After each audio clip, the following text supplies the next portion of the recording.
Assalamualaikum warahmatullahi wabarakatuh. Perkenalkan, nama saya Reri Arfiani dengan NIM 25317171019.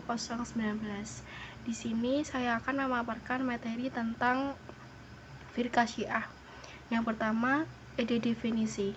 Secara etimologi, Syiah berasal dari kata syi atau ali atau pengikut atau pembela Ali. Dalam terminologi ilmu kalam, Syiah adalah kelompok yang meyakini bahwa kepemimpinan umat Islam atau imamah pasca wafatnya Rasulullah SAW adalah hak khusus Ali bin Abi Thalib dan keturunannya berdasarkan petunjuk nas atau teks dari Nabi. Adapun titik balik sejarah, yang pertama ada tahap embrio atau wafatnya Nabi.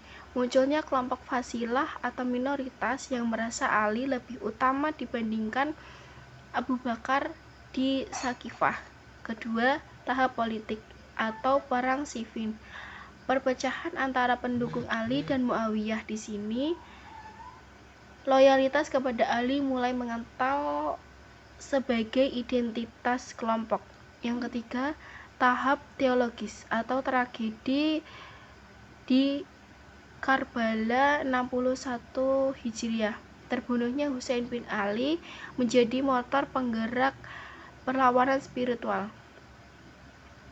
Syiah tidak lagi sekedar gerakan politik, tapi menjadi gerakan syahid yang mencari keadilan.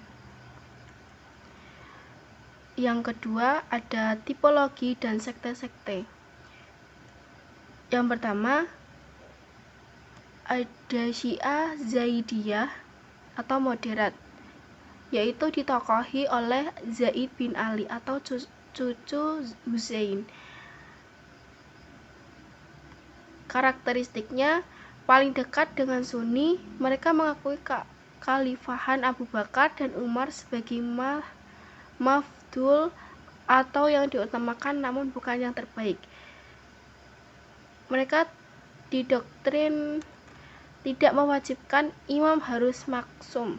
Imam boleh siapa saja dari keturunan Fatimah selama ia berilmu, zuhud, dan berani mengangkat senjata melawan kezaliman.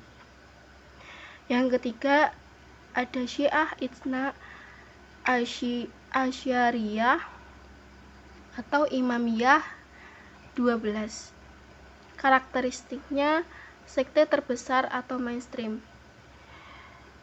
Meyakini ada 12 imam yang ditunjuk secara nas. Imam terakhir Muhammad Al-Mahdi diyakini masuk ke dalam gaibah kubro atau gaib besar dan akan kembali di akhir zaman.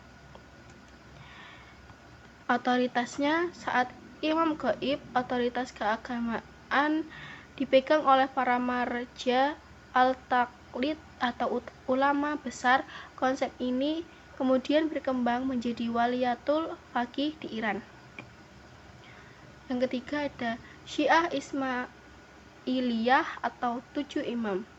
Karakteristiknya lebih filosofis dan esoteris atau kebatinan. Meyakini adanya makna zahir atau eksplisit dan batin atau implisit dalam Al-Quran yang hanya diketahui oleh imam. Yang ketiga, adapun teologi atau usuluddin Syiah. Yang pertama ada Al-Tauhid, keesaan mutlak Allah. Mereka menolak sifat-sifat Allah yang menyerupai makhluk. Yang kedua, Al-Adl atau keadilan. Allah itu adil dan tidak akan menzalimi hambanya. Manusia memiliki kehendak bebas untuk berbuat, mirip dengan pandangan Mu'tazilah. Yang ketiga ada An-Nubuwah, kenabian sebagai mediator antara Tuhan dan manusia. Yang keempat ada Al-Imamah, kepemimpinan spiritual yang merupakan kelanjutan dari tugas kenabian atau kecuali dalam hal menerima wahyu syariat. Yang kelima ada Al-Ma'ad, hari pembalasan di akhir. Adapun perbandingan antara Syiah dan Aswaja atau Ahlul Sunnah wal Jamaah. Yang pertama ada otoritas kepemimpinan atau konsep politik. Yang pertama, aswaja atau khilafah atau imamah, memandang kepemimpinan pasca Nabi sebagai urusan ijtihadi atau pilihan umat. Pemimpin atau khalifah dipilih melalui musyawarah atau ahlul halli wal aqdi atau penunjukan. Khalifah adalah manusia yang biasa yang bisa salah dan tidak menerima wahyu.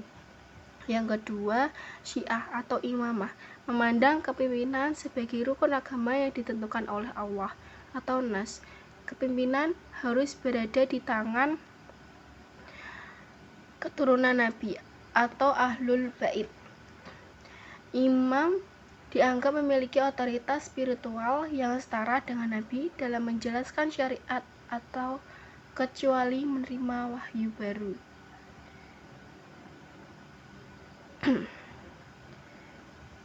Yang kedua, ada sumber hukum atau epistemologi. Aswaja menggunakan Al-Quran, hadis, terutama kutubus sittah seperti Bukhari, Muslim, ijma atau kesepakatan ulama, dan qiyas.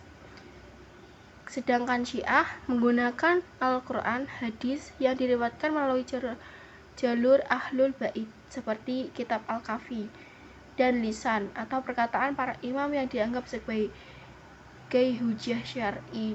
Syiah cenderung menolak qiyas dan lebih menggunakan akal yang dibimbing oleh imam. Adapun konsep spesifiknya, yang pertama ada taqiyah. Aswaja hanya dibolehkan dalam keadaan darurat yang mengancam nyawa atau sangat terbatas. Sedangkan Syiah menjadi doktrin penting untuk melindungi diri dan komunitas dari persekusi politik, terutama dalam sejarah di masa lalu. Yang kedua, nikah mut'ah atau kawin kontrak. Aswaja mengharamkan secara mutlak karena dianggap telah dihapus hukumnya oleh Nabi atau Umar bin Khattab. Sedangkan Syiah masih membolehkan dan menganggapnya sebagai bagian dari syariat yang belum dihapus. Yang ketiga, Al-Mahdi. Aswaja meyakini Mahdi akan lahir di akhir zaman sebagai pemimpin yang adil dari keturunan Nabi. Sedangkan Syiah meyakini Mahdi sudah lahir atau imam ke-12 dan saat ini sedang dalam keadaan gaib, menunggu perintah Allah untuk muncul kembali. Adapun perbandingan praktik ibadahnya. Yang pertama, azan. Syiah menambahkan kalimat asyhadu alla ilaha. Adapun praktik ibadah azan, Syiah menambahkan kalimat asyhadu anna aliyan waliyullah dan hayya ala khairul amal. Salat, Syiah sering menjamak atau menggabungkan sholat zuhur, asar, dan maghrib isya tanpa alasan safar, serta menggunakan turba atau tanah Karbala sebagai alas sujud. Wudu, dalam membasuh kaki, Syiah hanya mengusap bagian atas kaki, sedangkan aswaja membasuh hingga mata kaki. Sekian dari pemaparan materi saya. Terima kasih. Wassalamualaikum warahmatullahi wabarakatuh.